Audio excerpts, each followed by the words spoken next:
Anda dalam talk show terakhir pada pagi hari ini secara eksklusif.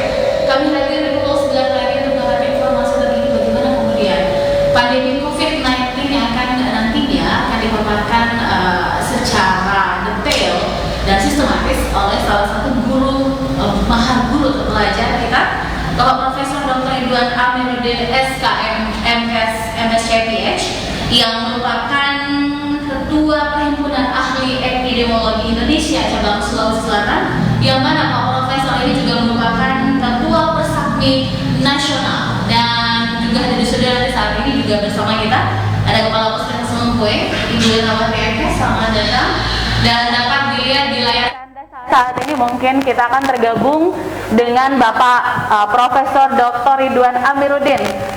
Selamat pagi, Prof. Baik, selamat pagi. Bagaimana kabar pagi ini? Baik, ya kabar baik.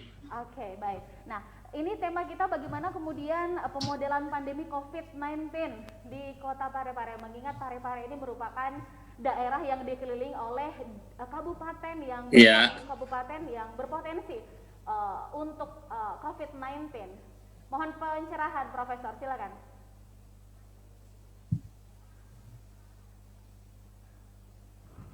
Oke, baik, makasih banyak TV Parepare. Yang pertama saya mengucapkan apresiasi kepada TV Peduli Parepare yang telah memberikan kesempatan kepada kami untuk sharing bagaimana memprediksi pandemi COVID-19 serta langkah-langkah strategis yang diberikan.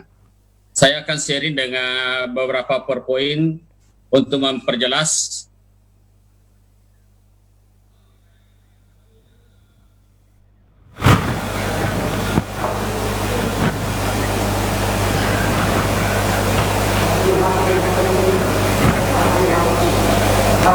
Baik.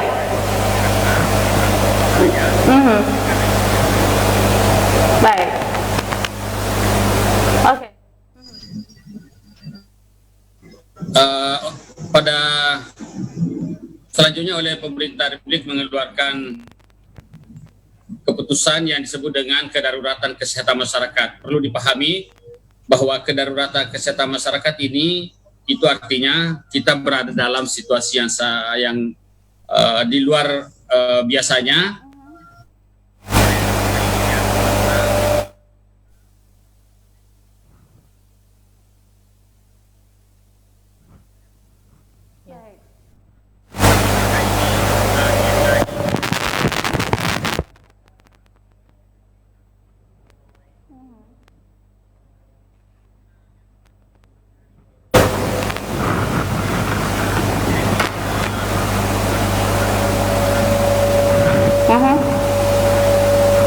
Baik.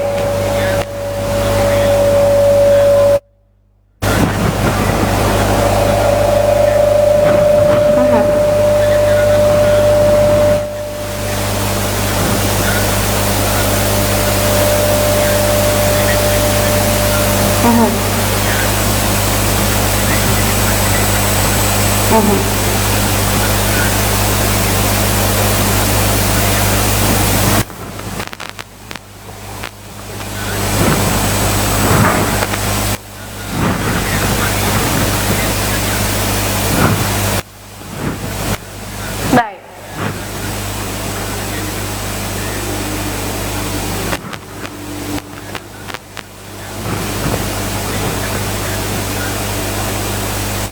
Yang luar biasa dalam pengendaliannya.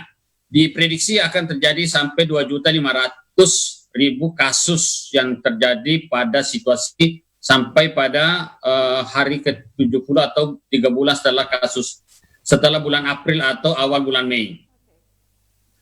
Kemudian ada 3 strategi yang ditawarkan dalam pengendalian, yaitu intervensi tingkat rendah, intervensi moderat, dan intervensi tingkat tinggi. Melihat situasi Kota Parepare yang masih dalam kasus positif 1 sampai yaitu tes massal. Kemudian mengharuskan jaga jarak, social standing, penutupan tempat bisnis dan sekolah atau tempat ibadah. Kami telah melakukan modeling untuk Kota Parepare. Apa yang akan terjadi dengan jumlah kasus yang satu sekarang ini? Sebenarnya di masyarakat kita itu telah beredar kurang lebih 600 kasus di Kota Parepare. Dan ini adalah kelompok mereka yang kelihatannya sehat saja tetapi berpotensi untuk menularkan. Nanti pada beberapa slide berikutnya saya akan coba jelaskan. Modeling ini membagi populasi ke dalam 3 kelompok, yaitu kelompok yang rentan, kelompok yang terinfeksi, dan kelompok yang recovery atau yang akan sembuh. Kemudian saya mencoba memasukkan data jumlah populasi Parepare yang kurang lebih jumlahnya 149.000 dengan market share untuk rumah sakit kurang lebih 40%. Upaya mitigasi yang kami prediksi telah mencapai angka 30%. Dengan waktu penggandaan kasus 19 ini kurang lebih 4 hari dan beberapa indikator parameter, maka kami menemukan sebagai berikut. Yang pertama adalah untuk kasus baru COVID-19 di Parepare itu akan terjadi peningkatan jumlah kasus yang bermula pada awal Juni. Jadi melewati bulan puasa ini, Mbak. Jadi ini adalah waktu mulai dari 15 April sampai bulan puasa. Ini adalah kesempatan untuk Kota Parepare mengkonsolidasikan seluruh potensinya untuk mengendalikan COVID-19 ini. Kemudian jumlah kunjungan rumah sakit pada tanggal 20 Juli, jadi nanti akan terjadi ledakan atau potensi meningkatnya kasus secara signifikan pada tanggal 20 Juli di Kota Pare. Kebutuhannya ICU akan meningkat menjadi 20 kebutuhan ICU dan ventilator dibutuhkan sebanyak 5. Jadi skala menengah. Ini adalah grafik yang terkait dengan modeling yang kami lakukan. Jadi pada periode ini grafik menunjukkan per hari ini tanggal 16 April sampai Juni ini adalah kesempatan Kota Parepare untuk mengembangkan seluruh program-program multisektoral yang berbasis public health, intervensi non-farmasi untuk menekan piramida grafik warna biru ini supaya tidak menaik ke angka 100, 200, dan 300. Ini adalah momentum yang sangat baik untuk Kota Parepare untuk segera melakukan intervensinya. Kemudian proyeksi untuk seluruh kasus yang saya bicarakan tadi adalah untuk kasus baru. Sekarang untuk seluruh kasus pada tanggal 14 Juni itu kurang lebih 100 kasus yang akan masuk di rumah sakit. Kebutuhan ICU-nya naik 40 dan kebutuhan ventilator naik ke 28. Jadi ini jadi perhatian. Ini adalah grafik yang kami simulasikan dari data yang ada. Jadi sekiranya Kota Parepare dalam program yang bersifat masif terstruktur pada wilayah ini, misalnya penutupan tempat publik, penutupan pasar, kemudian checkpoint di pintu masuk keluar Kota Parepare. Jadi checkpointnya itu di poros keluar Parepare atau poros masuk Parepare. Maka kita bisa menekan kurva biru ini turun, jadi tidak akan naik ke angka 200 atau 300. Ini tantangan kita untuk pengambil kebijakan, untuk bapak-bapak di Dewan maupun di pemerintah untuk mengkonsolidasikan seluruh potensi yang ada di Kota Pare. Kemudian hasil proyeksi yang kami lakukan dengan data yang kami input itu, ternyata di masyarakat kita sebenarnya bukan satu yang positif sekarang, kurang lebih sudah ada 10 di antara kita, itu sebenarnya sudah positif. Tantangannya kita adalah menemukan mereka yang positif ini.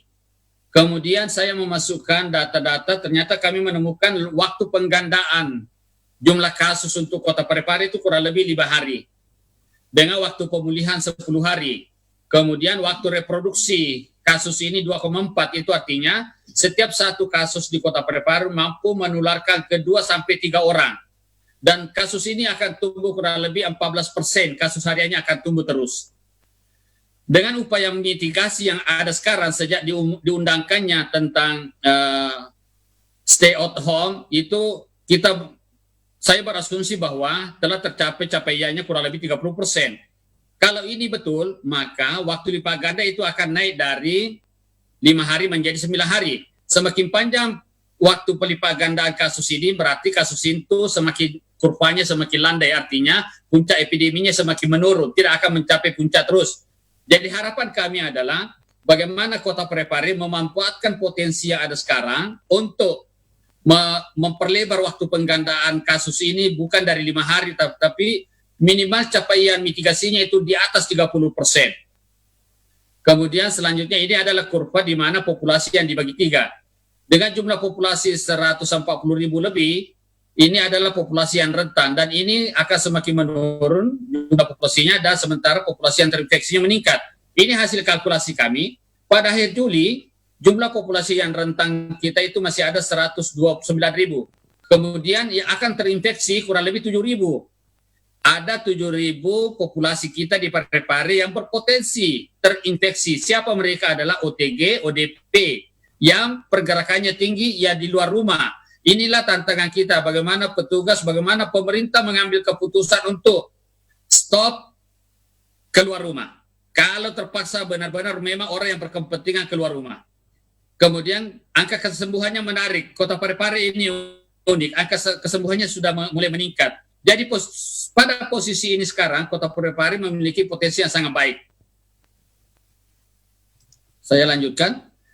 Sekarang siapa yang paling berpotensi menderita? Hasil analisis data Indonesia, seluruh penderita sebagian besar ada di kelompok umur 50 sampai 59 tahun. Mereka ini adalah kelompok yang sudah dewasa dengan penyakit penyerta dan tinggal di Jakarta sebagian besar. Hasil analisisnya selain karena ada penyakit penyerta, semakin terpolusi suatu kota, semakin tinggi kasus kematiannya. Oke, lanjut. Kemudian antar laki dan perempuan ditemukan laki-laki lebih banyak yang menderita COVID dibanding perempuan. Kemudian ini adalah peta persebaran secara provinsi, kenaikan persentase kenaikan kasus per provinsi kalau kita melakukan distancing mitigasi, misalnya mitigasinya sampai 50% sampai 70%, berapa kasusnya? Semakin tinggi pencapaian mitigasinya, kasusnya akan semakin menurun.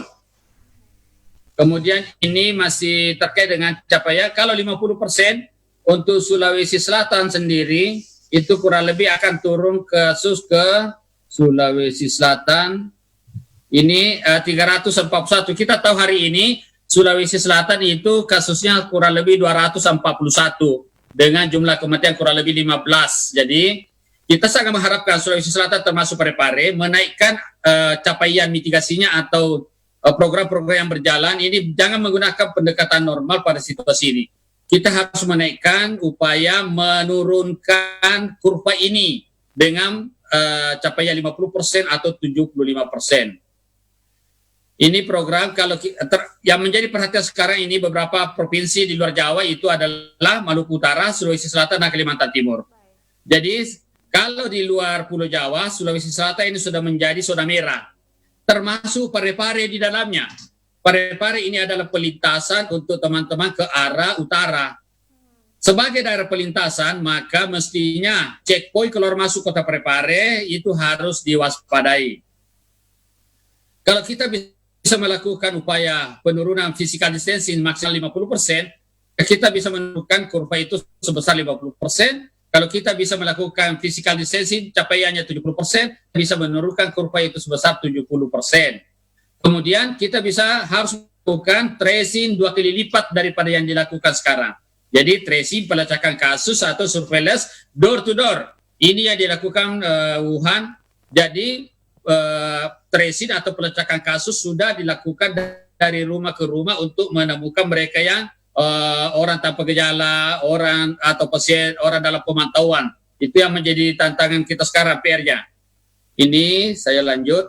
Ini ada satu studi yang dilakukan, hasilnya baru keluar tanggal 10 Oktober. Studi ini menunjukkan bahwa Wuhan bisa keluar dari situasi COVID-19 dalam tempo 1 bulan.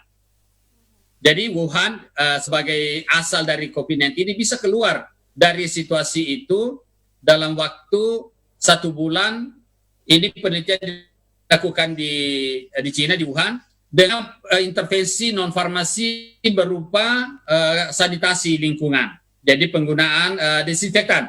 Kemudian traffic restriction, pembatasan lalu lintas di dalam wilayah dan antar wilayah. Jadi transportasi di kota Parepare, transportasi antar kota yang lewat di Parepare itu harus dibatasi. Kemudian social distancing, stay at home, kemudian karantina. Jadi ini ada program karantina dan universal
Baik.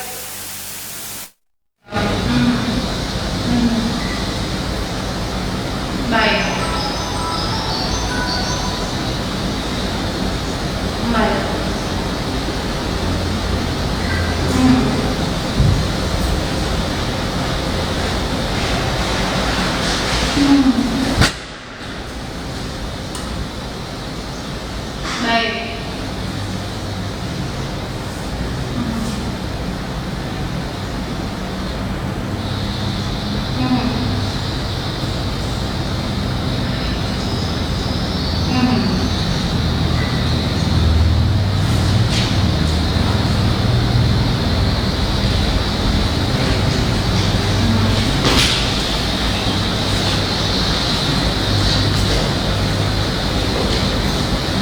Baik.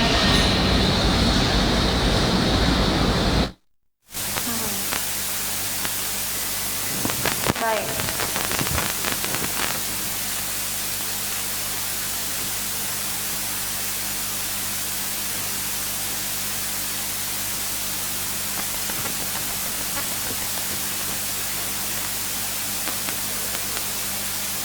Baik, baik.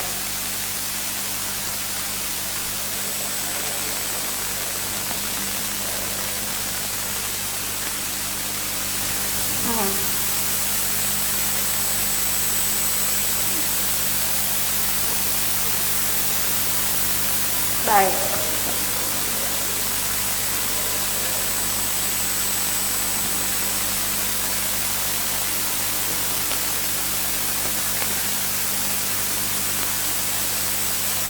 Terus bertumbuh eksponensial, tidak normal, tidak wajar. Jadi satu-satunya cara menetralkannya adalah stay at home, tidak ada pergerakan populasi. Virus ini ikut pada orang, virus ini tidak bergerak sendiri. Kemudian ini hasil penelitian lain terkait dengan modeling yang kami lakukan. Kemudian lanjut. Ini saya ingin menjelaskan sedikit tentang grafik ini. Ada 30% di masyarakat kita itu orang yang tidak ada gejala, ini OTG. OTG ini adalah orang yang berpotensi menularkan. Mereka sangat contagious, sangat menular, tidak ada gejalanya. Orang-orang yang kelihatannya sehat, tetapi di dalam tubuhnya sudah ada virusnya. Tetapi dia yang bersangkutan masih sehat. Ini yang disebut dengan carrier, healthy carrier, orang-orang yang sehat. Yang kedua adalah orang yang ada gejala ringan, batuk. Ada 55%, ini sangat menular, contagious. Ya, jadi dan mereka sudah akan membentuk imunnya. Kemudian orang yang gejala sesak nafas. Ini ada 10%. Ini adalah menular, sangat menular yang sudah masuk rumah sakit. Yang mild ini bisa dimitigasi, bisa stay at home. Tinggal di rumah sembuh sendiri. Yang severe ini 10% sangat menular di rumah sakit, mungkin sudah butuh ICU. Kemudian yang critical symptom yang sudah butuh ventilator itu ada 5% sangat menular. Jadi teman-teman, petugas yang bekerja di puskesmas, di rumah sakit, itu ada lebih 65-70% sumber penularan ada di layanan kesehatan. 30% yang ada di komunitas tetapi sangat menularkan. Inilah yang harus diwaspadai, karena itu mengapa semua orang yang keluar di rumah harus menggunakan masker. Karena ada orang yang 30% ini no symptom tetapi menjadi sumber penularan. Itu kemudian, ini penutupnya. Rekomendasi untuk Kota Pare. Untuk kasus harian Pemkop Pare diharapkan mengantisipasi pertumbuhan jumlah kasus pada sekitar awal Juni dengan menyiapkan rumah sakit dengan sekitar 150 bed, 20 ICU dan 5 ventilator. Tetapi kasus ini untuk seluruh kasus itu kita butuh 100 bed ditambah 150 ini jadi kurang lebih 200, kebutuhan ICU-nya 40, kebutuhan ventilatornya 13. Saya yakin Kota Pare bisa memenuhinya dengan memaksimalkan seluruh 4 atau berapa rumah sakitnya dan puskesmasnya. Kemudian meningkatkan tracing kasus 2 kali lipat untuk melacak infeksi di masyarakat secara door to door. Secara door to door. Meningkatkan keketatan mitigasi intervensi publik secara simultan. Pembatasan transportasi antar dan interwilayah secara ketat. Personal hygiene, sanitasi lingkungan, penggunaan masker, ini dapat menekan COVID secara signifikan minimal 30% dan melambatkan waktu penggandaan kasus dari 4 hari menjadi 9 hari atau 10 hari. Mempercepat waktu pemulihan di bawah 10 hari itu akan menurunkan jumlah kasus sebesar 14%. Jadi kalau ada kasus masuk, supaya segera diobati, cepat sembuh. Kemudian, penguatan intervensi public health, promosi dan pendekatan risk communication dan mencegah terjadinya konflik sosial dan stigma di masyarakat. Termasuk kalau ada yang meninggal, ini harus tetap diterima oleh masyarakat untuk dimakamkan. Karena ada protokol pemakamannya. Itulah poin-poin yang menjadi bahan persentase saya. Terima kasih atas perhatian seluruh pemirsa di Kota Parepare dan sekitarnya. Saya kembalikan ke ke Media TV Parepare. Terima kasih. Pencerahan pada pagi hari ini. Terima kasih. Tapi kemudian seperti ini, mohon pencerahan dan petunjuk kepada pemirsa kami khususnya untuk masyarakat Parepare, karena ini informasi yang Profesor sampaikan ini luar biasa sangat penting sekali bagi kami. Tapi kemudian banyak sekali di media sosial berseliweran informasi big wave atau mungkin puncak daripada wabah COVID-19 ini. Jadi mungkin bisa diulangi kembali di segmen ini, apakah masa-masa Minggu ketiga April ini sebenarnya belum masuk dalam tahapan ombak besar daripada COVID-19 itu sendiri. Nanti di bulan Juni, Prof. Mohon petunjuk.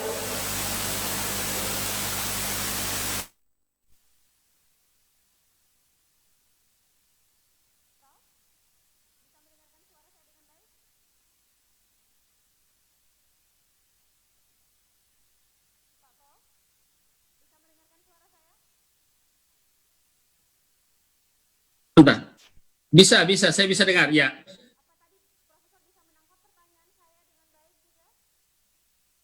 Bisa diulangi, Mbak, bisa diulangi.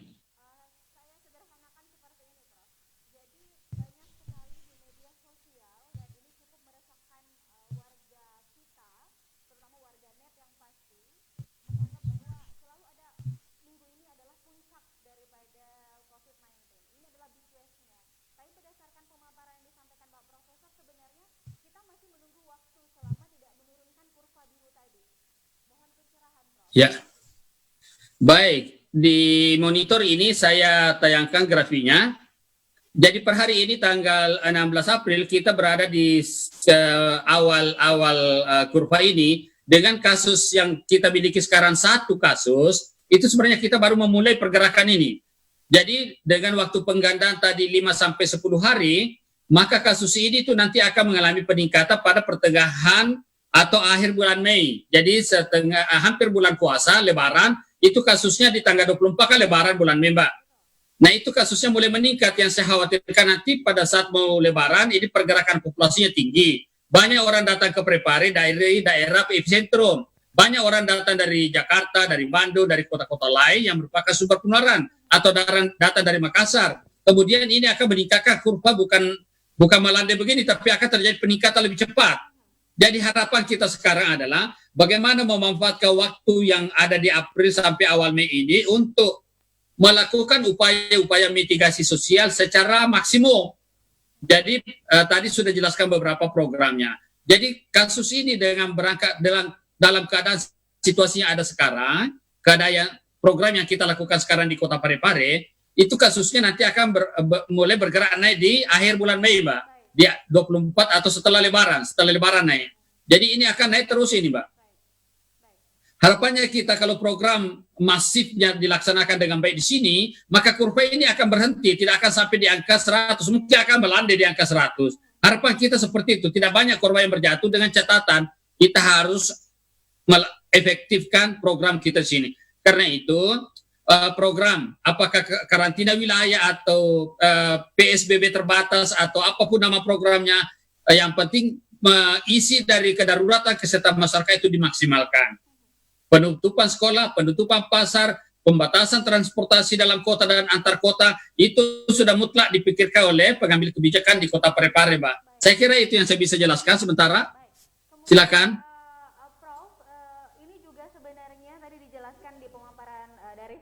Yang sudah disampaikan tadi oleh Profesor Dr. Ridwan, ini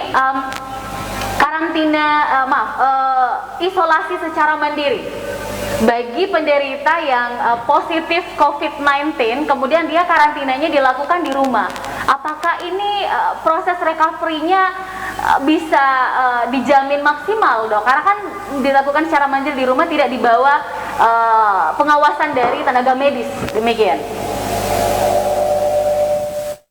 Oke, baik. Jadi karantina itu bisa dilakukan secara mandiri, artinya pasien atau orang yang berpotensi suspek itu bisa melakukan karantina mandiri, artinya dia stay at home. Sepanjang dia disiplin tinggal di rumahnya kurang lebih 14 hari, maka dan tanpa gejala selama 14 hari itu, maka insya Allah dia bebas dari COVID. Tetapi yang namanya disiplin ini selalu saja ada keinginan untuk keluar. Karena itu beberapa kota mengembangkan karantina itu bisa dilakukan baik secara mandiri atau oleh fasilitas yang disiapkan oleh pemerintah. Jadi sekiranya pemerintah kota Parepare memiliki tempat untuk melakukan karantina terhadap seluruh suspeknya, maka itu lebih baik dilaksanakan. Jadi secara efektif mengembangkan karantina yang dilakukan oleh pemerintah kota Parepare kepada seluruh yang telah terdeteksi orang tanpa gejala atau suspeknya, atau pasien dalam pemantauan itu harus dikarantina maksimal. Tidak boleh lagi menjadi sumber penularan, karena ujung tombak sekarang penularannya COVID ada pada orang suspek ini, pada orang yang kelihatannya tanpa gejala atau kelihatannya sudah pasien dengan gejala ringan. Itulah yang sekarang menjadi sumber penularannya, Mbak. Oke, saya kira itu. Ke salah satu tenaga medis kita yang sudah luar biasa berkontribusi selama penyebaran COVID-19, ada Ibu Irnawati MK selaku Kepala Puskesmas Lumpuhe ya. Ini tadi beberapa pemaparan yang disampaikan oleh Bapak Profesor yang juga sudah diterapkan di Wuhan sendiri dan disebarluaskan di beberapa negara termasuk di Parepare checkpoint dan seterusnya. Bagaimana Parepare sendiri melakukan protokol penanganan yang super ketat? Karena ini sebenarnya kita masih di awal sebenarnya. Bagaimana, silakan. Iya. Assalamualaikum warahmatullahi wabarakatuh. Assalamualaikum, Prof. Iya. Jadi begini, sejak mulai wabahnya virus COVID-19 ini, yaitu kita mulai mengintervensi sejak tanggal 16 Maret 2020 dan posko terpadu untuk Kota Parepare itu sudah dibentuk. Dan semua puskesmas sudah melaksanakan kegiatan-kegiatan yang berhubungan dengan promotif dan preventif terkait COVID-19 ini. Ya, kami sendiri sebagai puskesmas di lapangan sudah melakukan diantaranya yaitu mensurvei semua masyarakat yang berdatangan dari daerah yang terjangkit. Kemudian kami melakukan penyemprotan desinfektan bersama dengan kelurahan, kecamatan. Kemudian kami juga melakukan penyuluhan, sosialisasi kepada masyarakat bagaimana cara mencegah sehingga penyebaran virus corona ini atau virus penyakit COVID-19 ini tidak menyebar luas. Seperti apa yang disampaikan tadi oleh Prof bahwa di setiap fasilitas pelayanan kesehatan yang ada, kami menganjurkan untuk menyediakan fasilitas cuci tangan, kemudian pusat-pusat perbelanjaan seperti swalayan. Kami menganjurkan, kami berkoordinasi dengan camat dan lurah, kemudian kami juga tidak pernah berhenti untuk melakukan pelacakan, utamanya yang seperti tadi dikatakan oleh Prof bahwa banyak kasus-kasus OTG yang tanpa gejala yang menurut kami itu sangat berpotensi untuk menularkan penyakit COVID-19 ini. Saya kira sampai saat ini kami tetap selalu melakukan upaya itu. Salah satunya yaitu seperti yang dikatakan tadi Prof bahwa harus ada pembatasan arus lalu lintas atau arus masuknya orang-orang yang masuk ke Parepare. Kami melakukan screening di perbatasan bekerjasama dengan aparat polisi, Disub dan Satpol dan sebagainya ya. Jadi semua upaya yang kami lakukan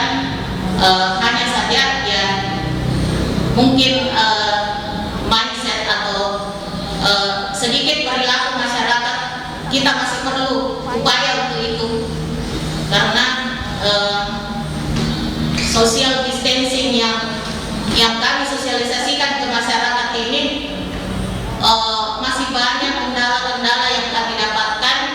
Di antaranya masih banyak masyarakat yang kurang mematuhi social distancing ini.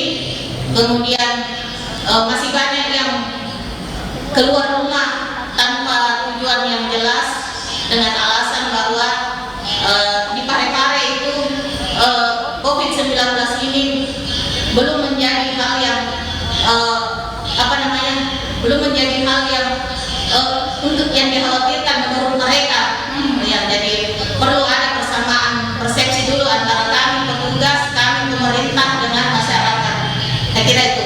Oke, baik. Ditanggapi Dok, tindakan-tindakan yang sudah dilakukan oleh pemerintah Kota Parepare secara internal. Apakah ini sudah cukup atau mungkin ada peningkatan volume ketegasan yang perlu dilakukan oleh pihak penentu kebijakan, demikian? Baik, jadi terkait dengan program yang telah dilakukan teman-teman di Puskesmas itu sudah luar biasa.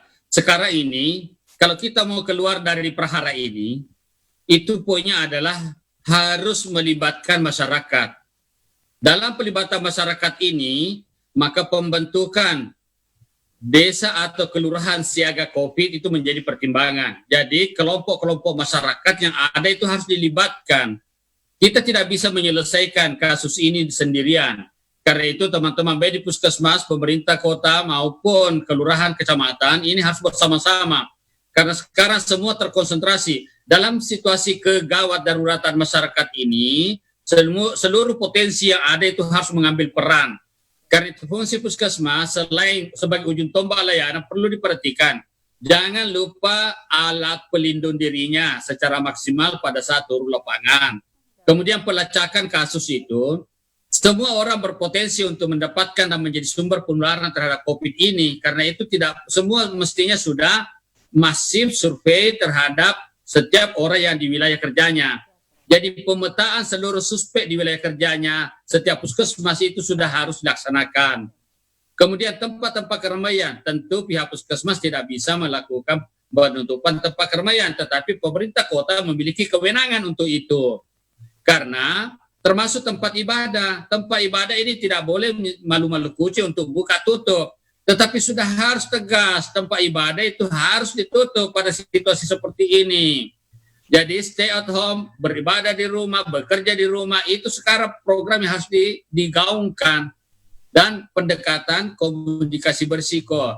Komunikasi berisiko artinya pihak puskesmas secara jelas menyampaikan kepada masyarakat apa dampaknya dan apa peran yang dapat diambil oleh masyarakat pada situasi ini. Jadi bekerja dengan menggunakan kelompok-kelompok yang ada di masyarakat atau kelompok yang sudah ada, baik kelompok majelis saling, kelompok kepemudaan, semua harus mengambil peran di dalam pengendalian COVID-19 ini.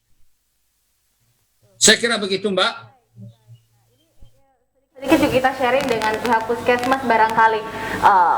Saya tidak bermaksud pesimis, Prof, tetapi kemungkinan terburuk yang bisa terjadi, ini penting untuk masyarakat kita, untuk kita edukasi, karena ini mereka menganggap ini sepele dan mungkin menganggap bahwa ini seperti SARS, beberapa tahun yang lalu ini seperti MERS yang datang kemudian berhenti sendiri. Tapi bagaimana kemudian apa yang bisa terjadi kepada Kota Parepare, kemungkinan terburuk kalau kita tidak melakukan sesuai instruksi daripada profesor, pihak terkait dan juga mungkin Ibu Kepala Puskesmas. Bagaimana, Prof? Kemungkinan terburuk.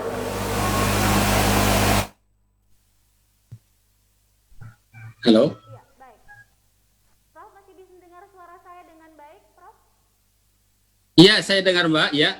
Tadi pertanyaan Apa ada pertanyaannya tadi?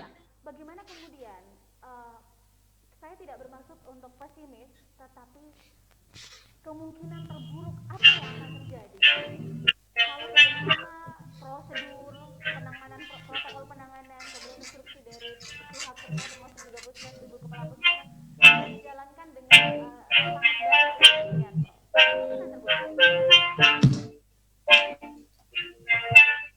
Sorry, saya tidak menangkap pesan pertanyaannya, Mbak. Poin-poinnya tadi, poin terakhir tadi. Kemungkinan terburuk yang bisa terjadi. Oh ya. Karena masih banyak masyarakat Ya. kita menganggap kasus COVID ini Ya. sama dengan MERS, SARS yang datang Ya. kemudian berhenti sendiri. Ya, Silakan. ya betul. Oke, baik, makasih. Saya jelaskan sedikit begini, Mbak. Jadi SARS itu kematiannya tinggi, MERS juga lebih tinggi kematiannya. Flu burung itu, Mbak, flu burung itu kematiannya 100%. Tapi jelas burungnya. SARS itu jelas, MERS itu jelas otaknya. Tetapi COVID-19 ini bukan lagi perpindahan penularan dari hewan ke manusia, tetapi manusia ke manusia, human to human. Satu-satunya cara untuk menghentikan penularan dari manusia ke manusia adalah menjaga jarak, memperlebar jarak, mengurangi pergerakan. Sekarang berapa angka kematiannya? Secara nasional 9,6%. 9,6% dan ada pada kelompok di 50 tahun ke atas sampai 60 tahun yang ada penyakit penyerta. Yang sebagian besar pada kelompok laki-laki. Jadi sudah jelas ini. Siapa populasi berisikonya?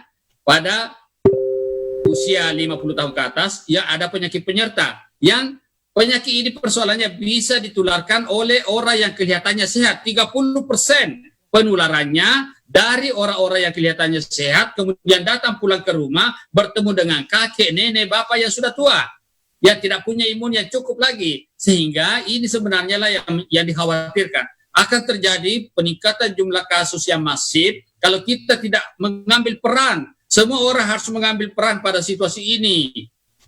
Jangan menganggap bahwa masih muda, kuat imunnya, sehat. Itu hanya persoalan waktu saja, persoalan paparan, dosis paparan, kondisi imun tubuh. Kalau Anda tidak menjaga itu, maka menunggu waktu jatuhnya. Jadi viral load-nya, imunitasnya, dan imunitas Anda. Kalau tidak diperhatikan, terpapar terus-menerus, maka dengan mudah, ini virus sangat mudah, daya tularnya sangat tinggi, Mbak. Jadi virus ini sangat mudah, meskipun melalui droplet, ataupun penularannya tinggi. Kita lihat kasus TB di Indonesia. Kasus TB persis penularannya seperti COVID ini, Mbak. Melalui percikan dahak, kemudian melalui droplet. Jadi sebenarnya sederhana penularannya. Ada percikan, ada droplet yang beredar, itu dihirup atau disentuh, kemudian menyentuh daerah muka, mulut, hidung, dan mata, maka tertular dengan mudah. Jadi kalau kita bisa menghindari metode penularannya dengan baik, personal hygiene dengan baik, insya Allah kita bisa melewati masa-masa krisis ini. Jadi masa krisis ini, setiap epidemi itu berakhir, Mbak. Setiap pandemi ini akan berakhir. Hanya persoalannya, awal pandemi untuk Kota Parepare itu apakah benar dimulai di bulan Juni, atau nanti di Mei, atau Juni, atau nanti Juli. Kak, sekarang, kalau kita berangkat dari kurva yang ada ini, kelihatannya kita nanti akan baru mulai pada akhir bulan Mei. Jadi pada akhir bulan Mei kita baru mulai puncak pandemi kita untuk Kota Parepare. Pertanyaannya, mengapa berbeda dengan kota lain? Setiap wilayah berbeda, Mbak, sangat tergantung dari interaksi peredaran orang, perpindahan orang. Kasus barunya kita kan nanti pada bulan April baru masuk gitu, Mbak, baru satu positif kita. Jadi kasus satu ini tentu juga ada kasus lain dari yang satu itu. Kasus lain yang dari satu itu tentu dari orang yang masuk, ya, baik yang datang dari pasar, orang Pinrang, orang Sidrap yang datang ke Parepare, orang Makassar, orang baru yang datang ke Parepare. Itulah semua yang akan membawa kasus ini. Karena itulah yang menjadi PR kita sekarang, bagaimana memaksimalkan potensi yang kosong sekarang ini, supaya kasusnya tidak naik lagi 10 gitu, tidak naik sampai 100, tidak naik sampai 50. Tapi itu hanya bisa dicapai kalau kita bisa melakukan program secara terstruktur, secara masif, menggunakan program intervensi menengah. Intervensi menengahnya tadi saya sudah jelaskan gitu, Mbak. Saya kira demikian yang saya bisa sampaikan, Mbak. Baik, nah kita ke Ibu Kepala Puskesmas. Ini sebenarnya saya masyarakat banyak yang agak ketika kemarin dinyatakan ada positif takut gitu kan, kemudian dinyatakan oh ternyata pasiennya negatif, tiba-tiba terhambur semuanya keluar kan. Kita masyarakat Parepare mindsetnya beragam gitu. Bagaimana kalau untuk wilayah kerja daripada Puskesmas Lumpue sendiri, Bu Irna, untuk pasien yang datang ke Puskesmas berobat di poli-poli, bagaimana bentuk protokol penanganan untuk pasien-pasien ini? Karena kita tidak tahu apakah mereka cair atau bukan. Iya. Jadi begini, kami Puskesmas Lumpue itu ada kerja 6 kelurahan wilayah kerja. Jadi cukup berat tugas kami, tanggung jawab kami. Ada beberapa pintu masuk yang harus kami waspadai, utamanya pintu dari baru yang Parepare yang mobilisasi masyarakat Makassar itu sangat tinggi, ya. Jadi ada beberapa kami dapatkan masyarakat Makassar yang datang pulang balik ke Parepare, itu yang menjadi target kami sebenarnya, ya. Contohnya ada beberapa pegawai yang kerja di Parepare tapi notabene mereka orang Makassar, jadi pulang balik ke Makassar, ya. Itu juga yang menjadi salah satu tantangan kami. Kemudian kalau di dalam fasilitas pelayanan kami sudah menyediakan APD sederhana yang istilahnya alternatif untuk petugas-petugas kami untuk mencegah ini. Kemudian kami membatasi pelayanan-pelayanan yang biasanya kami layani secara normal di puskesmas, itu kami membatasi. Jadi kami hanya melayani untuk penyakit-penyakit yang urgen saja, utamanya penyakit yang ada gejalanya yang hubungannya dengan COVID-19 ini. Berbagai upaya telah kami lakukan, diantaranya menyediakan APD untuk petugas-petugas kami walaupun masih dalam kondisi sangat terbatas, ya. Pada kesempatan ini kami juga mengucapkan terima kasih yang sebesar-besarnya kepada beberapa dermawan atau donatur yang banyak menyumbangkan kepada kami, contohnya face shield, kemudian masker, ya. Dan untuk di fasilitas pelayanan kami menyediakan masker kain, masker alternatif untuk semua pengunjung puskesmas yang tidak memakai masker. Kami sediakan masker alternatif, yaitu masker kain. Jadi mungkin itu upaya kami dulu untuk sementara di fasilitas pelayanan kami. Saya kira itu. Oke, ya. Baik. Nah, ini mengingat juga aktivitas profesor yang cukup padat, saya yakin pada setelah session interview ini kami pahami itu. Dan mungkin terakhir, Prof, dengan APD yang terbatas, ya, dengan APD yang cukup, istilahnya ini adalah sesuatu hal yang super mahal sekali dan sulit untuk ya, didapatkan. betul. Dan terkhusus untuk perang kita yang berada di pelayanan kesehatan, dengan APD standar yang digunakan, apakah ini cukup memproteksi teman-teman tenaga medis, Prof? Prof bisa mendengar suara saya? Ya, bisa diulang sedikit. Ya, yang terakhir, Mbak. Kita bisa melihat APD standar yang sangat langka demikian. Kemudian para panglima fasilitas kesehatan ini kan menggunakan yang jauh dari yang ditetapkan oleh WHO, tapi hanya sekedar pada tidak ada gitu. Apakah ini cukup memproteksi teman-teman di tempat pelayanan kesehatan, Prof? Ya, baik, makasih. Jadi kita ada 3 jenis, katakanlah masker memang yang direkomendasikan sekarang, baik N95 untuk yang bersentuhan langsung dengan pasien. Itu untuk petugas-petugas yang berhubungan langsung dengan pasien. Kemudian masker bedah yang hijau itu untuk petugas kesehatan. Kemudian masker kain untuk masyarakat umum. Jadi harapannya sekarang adalah semua orang yang datang ke layanan, kalau dia pasien, maka menggunakan masker kain, ya gitu. Kalau dia petugas, tentu dia harus menggunakan masker bedah.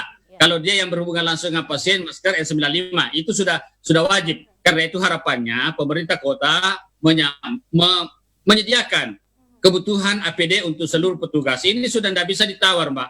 Pada situasi begini, APD itu ujung tombak perlindungan diri petugas. Lindungi mereka supaya tidak jatuh korban. Sudah banyak dokter kita yang meninggal, perawat kita yang meninggal karena penggunaan APD yang tidak maksimal. Jangan kita jatuh pada situasi ini. Kita sudah tahu akar masalahnya. Karena itu, pemerintah kota harus mensuplai, menyediakan APD. Atau ada donatur dari sponsor yang bisa mensuplainya. Karena itu peran masyarakat juga menjadi penting. Semua masyarakat keluar rumah mesti sudah pakai masker. karena kita sudah tidak tahu siapa yang menjadi sumber penular kepada yang lain. Ini yang perlu dikomunikasikan kepada masyarakat. Informasi masif ke masyarakat tentang pentingnya APD, baik melalui media sosial, melalui leaflet, melalui apa itu sudah tidak bisa ditawar lagi, sudah harus menggunakan konten bahasa lokal yang mudah dipahami oleh masyarakat. Komunikasi melalui tokoh masyarakat, melalui tokoh agama, melalui tokoh pendidikan, libatkan kampus, libatkan relawan untuk menyampaikan, undang kampus untuk berpartisipasi dari Fakultas Keperawatan Kesehatan Masyarakat, undang mereka membantu untuk menjadi relawan menyampaikan pesan-pesan kesehatan ini. Jadi pesan untuk masyarakat adalah ambil peran. Yang kedua untuk petugas, jaga APD-nya. Lakukan tracing 2 kali lipat, seluruh door to door. Kemudian untuk pemerintah kota, keluarkan aturan untuk checkpoint. Keluar masuknya orang di wilayah Kota Pare ini harus diperiksa dengan thermoscan atau dengan yang lainnya. Kemudian harus ada aturan yang jelas ini, ada protokol yang jelas. Untuk petugas ikuti SOP, protokol yang dikeluarkan oleh kementerian. Supaya kita semua dapat terlindungi pada situasi ini. Saya kira demikian Mbak pesan-pesan yang saya bisa sampaikan. Makasih Mbak. Terakhir pertanyaan saya, ini pertanyaan pamungkas sebenarnya ingin saya utarakan ke Bapak Prof ini. Bisa mendengar suara saya, Prof? Satu pertanyaan terakhir. Kita melihat beberapa ada kota yang melakukan lockdown. Perlukah Parepare melakukan lockdown untuk menurunkan kurva biru tadi? Perlukah lockdown dilakukan, Prof?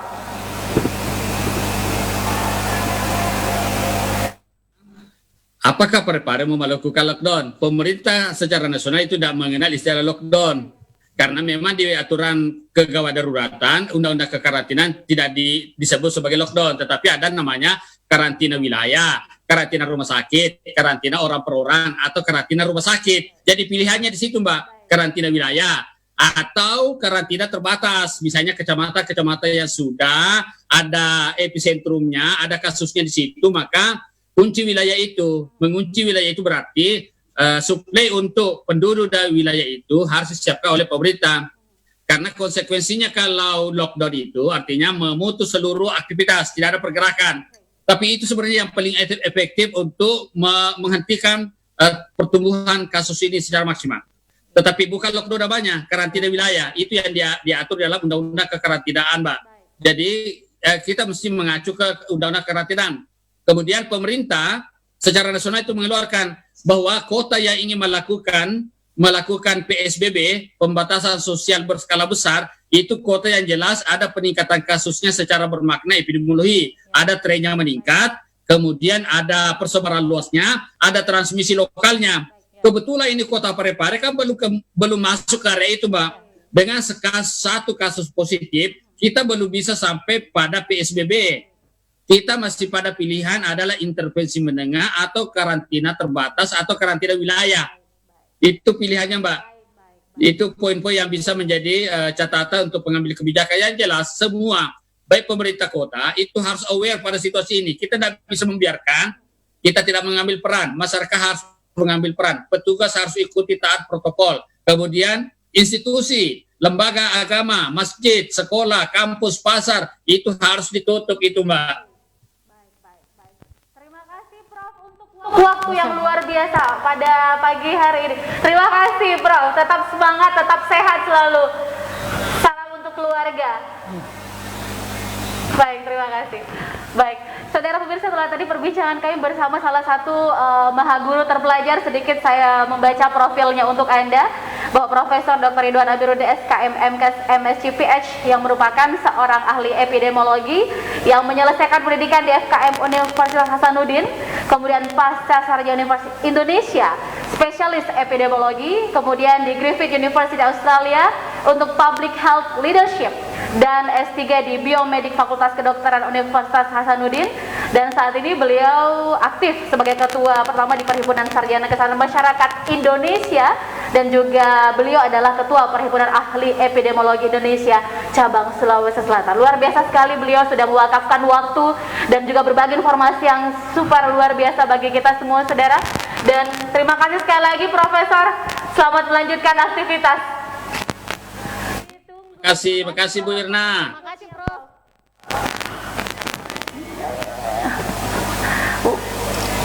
Baik, terima kasih. Waalaikumsalam warahmatullahi wabarakatuh. Baik, ini Ibu Kepala Puskesmas. Tadi pemaparan luar biasa waktu yang diberikan oleh Bapak Prof ini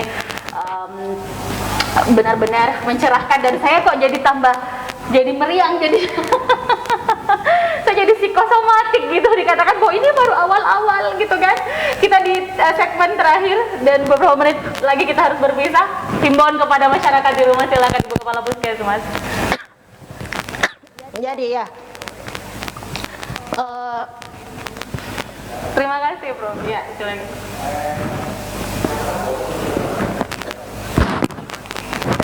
Baik, kasih Bro. Bro. Baik, terima kasih, Prof.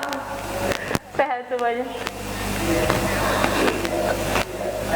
Waalaikumsalam warahmatullahi wabarakatuh. Terima kasih, Prof. Siap. Kasih, Prof. Terima kasih banyak, Profesor. Silakan. Saya jadi mau batuk. Oh, saya juga tiba-tiba kok demam. Ini Iya. kita baru di awal loh ini. Iya. Silakan. Jauh-jauh dulu. Takut kena percikan gitu. Jadi Sedikit saja. sangat-sangat bermanfaat bagi kami apa yang disampaikan oleh Prof tadi, utamanya kami petugas kesehatan lebih bersemangat lagi Betul. untuk menjadi istilahnya garda terdepan untuk pencegahan pandemi COVID-19 ini. Kami berharap marilah kita semua pemerintah untuk lebih patuh terhadap himbauan pemerintah untuk ambil bagian di dalamnya agar kita bisa keluar dari keadaan ini, ya. Dan saya menghimbau juga kepada masyarakat untuk pencegahan secara sederhana saja. Betul. Ya, tidak keluar rumah apabila tidak terlalu penting. Kemudian kalau harus keluar rumah pakailah masker, dan kalau harus beraktivitas jangan lupa untuk cuci tangan sebelum melakukan aktivitas. kemudian bisa melakukan hygiene lingkungan secara sederhana di rumah dengan melakukan penyemprotan minimal 2 hari sekali, 2 hari sekali di lingkungan sekitar sendiri. Kemudian semua lintas sektor, semua unsur-unsur di masyarakat, marilah kita untuk mengambil bagian dalam menyelesaikan, atau jangan sampai seperti apa yang disampaikan Prof tadi, kita berada dalam kondisi itu. Kita bisa ya, betul. Jadi semua itu tidak akan terjadi, artinya kita bisa memutuskan mata rantai penularan apabila kita patuh dan disiplin terhadap apa yang dihimbaukan atau diharapkan oleh pemerintah maupun kami dari fasilitas pelayanan kesehatan. Saya kira demikian. Terima kasih. Iya. Karena memang saya mengutip sedikit salah satu statement kepala negara di kawasan Afrika bahwa saya tahu bagaimana caranya memulihkan ekonomi. Iya. Tapi saya tidak tahu caranya Betul. menghidupkan orang yang sudah mati. Iya, gitu kan. betul. Jadi ini yang perlu kita, Afrika dalam notabene adalah mungkin belum seperti kita negara berkembang yang tentunya masih banyak pilihan-pilihan bisa Iya. dibanding mereka negara yang mungkin masih baru ini tapi mereka tidak segan-segan melakukan Iya, betul. kegiatan yang sangat preventif gitu. Iya, betul. Terima kasih Ibu Terima Kepala kasih. Puskesmas, selamat bertugas. Terima kasih. Sehat ya Bu ya. Insya Allah. Suplemennya, makanannya harus bergizi supaya Insya tetap Allah. terjaga. Insya Allah. Karena sebagai Kepala Puskesmas tanggung jawab dan amanah bukan hanya sebagai pemimpin tapi juga sebagai ibu Iya. yang harus meninggalkan Iya, keluarga. Dan betul. ingat, para tenaga medis kita juga punya keluarga, punya orang terkasih dan tersayang yang juga harus kita pikirkan sampai di sana. Sudah Iya. banyak tenaga medis kita kata profesor yang sudah berpulang, dan sangat disayangkan kalau kita tidak merasa punya tanggung jawab Iya, betul. membantu. Iya, Dan itu betul. bukan tugas Ibu Puskesmas saja, tapi Iya, seluruh betul. masyarakat. Seluruh unsur masyarakat. Iya. Terima kasih Ibu. Terima kasih. Baik saudara, saya sudah bersama kita dalam talk show spesial bersama narasumber kita, Maha Guru Terpelajar Bapak Profesor Dr. Ridwan Amiruddin SKM MKes yang merupakan Ketua Persakmi Nasional dan juga merupakan sebagai Ketua Asosiasi Pandemi Sulawesi Selatan, dan semoga apa yang disampaikan ini mencerahkan. Dan ingat, kita masih di awal, dan kalau kita tidak melakukan tindakan preventif, mungkin kurva birunya semakin meningkat. Jangan sampai kita menjadi salah seorang yang berkontribusi meningkatkan kurva biru ini. Saya agak mulai baik saudara, apapun itu, takut boleh, jangan ketakutan, panik jangan, waspada terus ada. Stay at home, biarkan kami mengabarkan informasi terdepan untuk Anda, dan biarkan tenaga kesehatan kita yang memberikan yang terbaik untuk Anda. Anda di rumah saja. Saya pamit, Assalamualaikum warahmatullahi wabarakatuh, dan salam COVID.